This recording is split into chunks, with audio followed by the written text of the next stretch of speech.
And the topic today is posture. And the reason why posture is so important to me is because I'm a health and wellness coach. So every time a client comes in to my studio and wants personal training or wants to attend a fitness class, I need to know exactly what imbalances are within their body, because I don't want to create more injury or create even more exaggerated imbalances. So why do people present with these imbalances in the beginning, in the first place? It's because, maybe they're spending a lot of time in front of their electronics, in front of the computer, in front of the TV, in front of all their devices. Or maybe they're on a assembly line, that's their job at work, and they're on the assembly line all day long and in very compromised positions.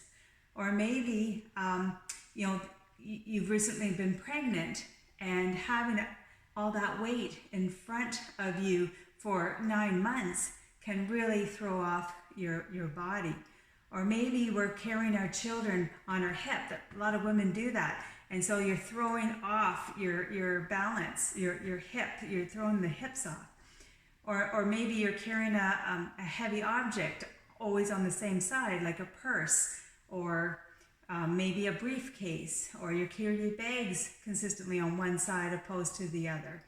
So there's all these things that we're doing in our daily life that are affecting our posture. And so if you come into my studio and you have imbalances, like your shoulders are not parallel to the ground, and I start to do a bicep curl with you, then that's going to really exaggerate, that already shoulder that's out of alignment. So when we are in these posture imbalances for long periods of time, what happens is that we permanently stretch our ligaments, or we can damage our cartilage.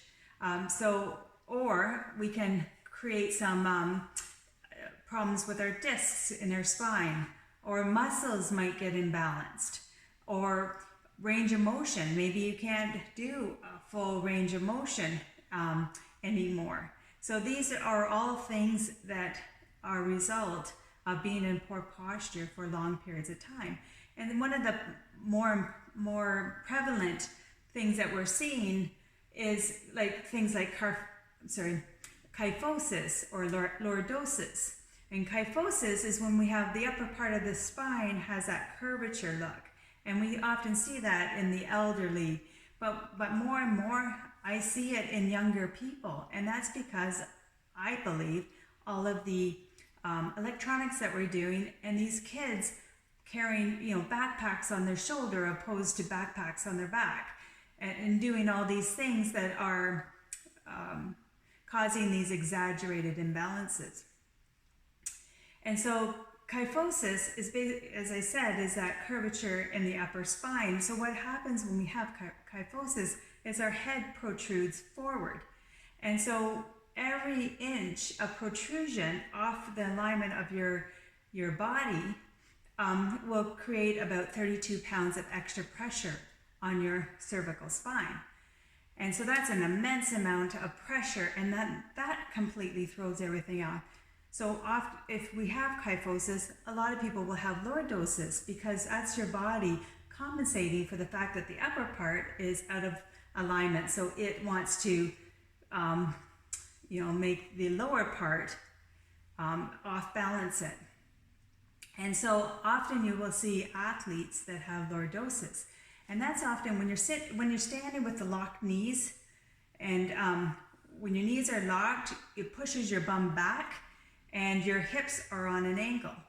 And then that's what causes that lower spine to have a more exaggerated curvature. So what do we do to compensate for these things? So I have this grid behind me, and this is my tool that I use. It's a really good visual so that I can see exactly where the imbalances are, whether the shoulders are parallel to the ground, whether the hips are parallel to the ground.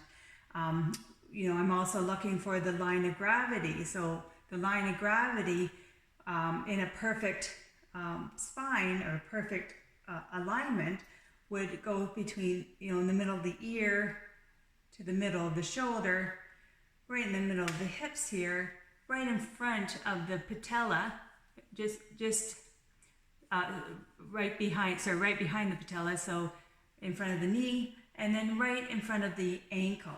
And if you were to draw a line right through all of those anatomical points, you would have a straight line if your posture was in good form. But a lot of times the line goes like this. So we want to strengthen things that have gotten weakened. So for instance, in kyphosis, what's happened is your shoulders have become very rounded, your chest gets really tight, and your upper back muscles get very weak. So we want to open up the chest. So do some nice chest openers. And at the same time, we want to strengthen our upper back. So doing one arm rows or reverse flies are a good way to strengthen those muscles. So another thing I like to get my clients to do if their alignment is way off is to do the 4 points of posture. And so these 4 points, it's this schedule, this routine that I do with them.